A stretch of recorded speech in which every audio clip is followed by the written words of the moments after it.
Assalamualaikum warahmatullahi wabarakatuh. How are you, class today? Alright. So we continue in our topic, which is work measurement. Alright. So let's go to in our topic. Okay, class. Let's we discuss about work standard. So the method in measuring work standard, they have four. The first is historical experience. Alright. So hos- historical experience. So historical experience, it's used the past performance data to set performance standards. Right. For example, if you want to uh, make a cake, for example, right? So the duration taken for doing cake from beginning until the product is ready. So maybe taken let's see 4 hours. So the 4 hours is performance standard for doing a or baking or doing a make a cake, right? So number two is a work sampling. Okay, so work sampling is the statistical techniques used for determining the proportion of time spent by the workers in various defined category of activities. For example, setting up a machine, so assembling two parts or idle time for the machines. So normally in manufacturing, they use work sampling, right?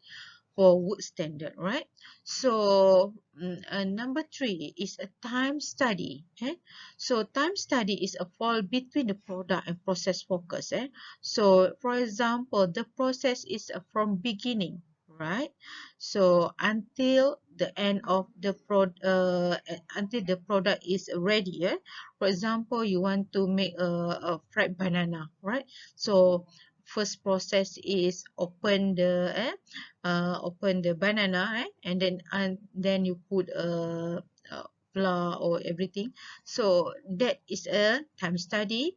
And time study also, we want to know what is the exactly time taken by using the observation, 3 times 4 times, up to you. All right, so that is a time studies. All right. And lastly is synthesis. So time synthesis is a work measurement techniques, focus building up the time for a job at defined level of performance. So that is a synthesis, right? Okay, now I will explain about allowance. Alright, so what is allowance? Alright, because in time studies, right, we also consider the allowance that we given to the employees. So allowance in this context for the work measurement is means giving employees break time or extra time, to attend to proposal needs, such as a lunch break. Okay, so in allowance, they have four types of allowance.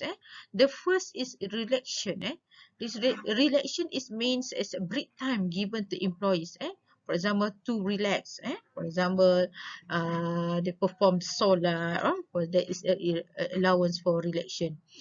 And number two is contingency, right? So allowance for the contingency is extra time given to employees to correct minor defects. For example, you have the process and during you're doing your operation. You have a various process, and then they have a minor defect in either one your process, that which is we call it allowance contingency, right? And third list is a process.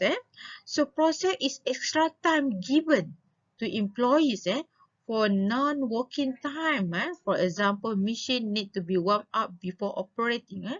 For example, allowance process, which is let's see, you start your operation in 8 o'clock.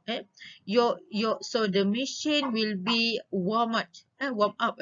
So let's see, 10 minutes. So that is we call it its allowance is process. And lastly is a policy. Lastly is a policy. So the allowance policy is extra time given to employees is complying with a eh, labor regulation or trade union demands. For example, in policy in your company, they provide 30 minutes break during evening. So that is an allowance policy. Alright guys, for the purpose on this syllabus, right? So even though I already explained the method in word measurements, alright, but the purpose of in this syllabus only focusing on time study methods, alright. So you have to remember seven, I think seven formulas to calculate during time study method. The first is average of observed time. The formula is summation of observation time divided by number of observation. So exclude abnormal time. For example, you want to make a fruit banana, so you look at of the observation time. So then you have to exclude abnormal time. Then you will be calculate by using these formulas, right? Okay, number two is a basic, or we call it normal time, right? So the formula is average observed time times observed rate, divide by standard rates. So normally standard rate is 100%. Right. Number third formula for the time method is standard time. So the formula is a total normal times divided by 1 minus allowance factors. Okay. And number four formulas is allowance factors.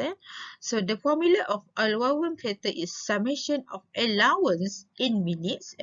You have to remember in minutes divide by working hours per day. We also calculate in minutes, then times hundreds. The other formula is a daily standard output. So the formula of a daily standard output is a working hour per day in minutes. For example, you working 8 to 5, then how many hours, and you convert in minutes and divide by standard time, right? And another one is number of workers required to meet target output per day. So the formula is a target output per day, per day, or divide by daily standard output. So it also change accordingly. So standard output is a different one product to another product, or one good to another goods. So depend on your good and also the normal time. Right. Okay. Lastly is labor cost per units. So the formula for labor cost of units is a standard times labor cost per hour divided by minutes per hour. Alright. So I think the next session will be discussed in detail in the issue or case study provided how to calculate time study method. Bye bye.